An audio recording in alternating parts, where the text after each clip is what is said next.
Hello, I'm Kat from Steps by Kaatje and welcome back to my channel. We are out for 3 days on the Lee Tray in Luxembourg. It's about 52 kilometers long and with a lot of going up and down. I'm going to take you along for 3 days and I'm going to show you the highlights along the way, and so that way you have a good impression of what the trail is like. And at the end of this video I'm going to give you some more information on how to travel here in Luxembourg and how to organize this trail. But first, let's start hiking. Come on!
of the 3-day hike. We are in Kautenbach and started 3 days ago in Ettelbruck.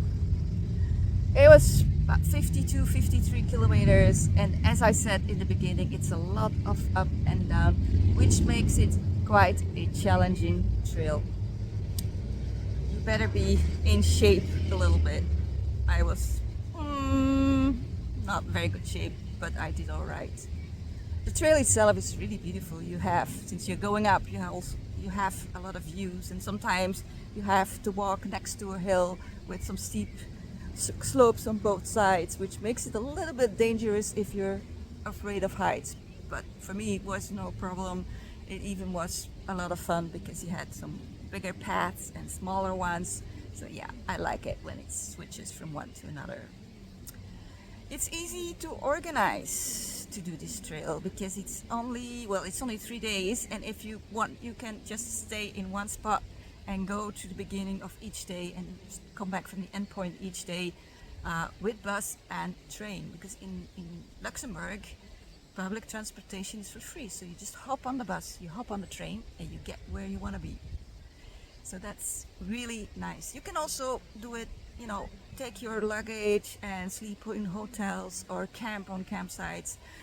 I've seen people do some wild camping, which is not really allowed in Luxembourg, and if you get caught, that might cost you a bit of money.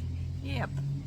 But we finished now the lead trail with 253 kilometers, but this is part of the Escape Ardennes, and if you want, you can continue for another 106 kilometers into Belgium, also going up and down, and it's called the Éislek trail. So maybe someday I'll try to do that and we'll see how that all goes. When to go? Well, I think you could go just about the whole year round because, well, it's not that high up. Only if there is snow, I don't think I would come and do this, but there is not always snow in the winter time, so yeah, you could do it anytime you want. I hope you enjoyed hiking with us. We had a lot of fun doing this. It was hard. I'm really tired now, but I'm glad I did it and I'm pretty proud of myself. And so now I'll be going home, and I, of course, hope to see you on the next one. Bye bye bye.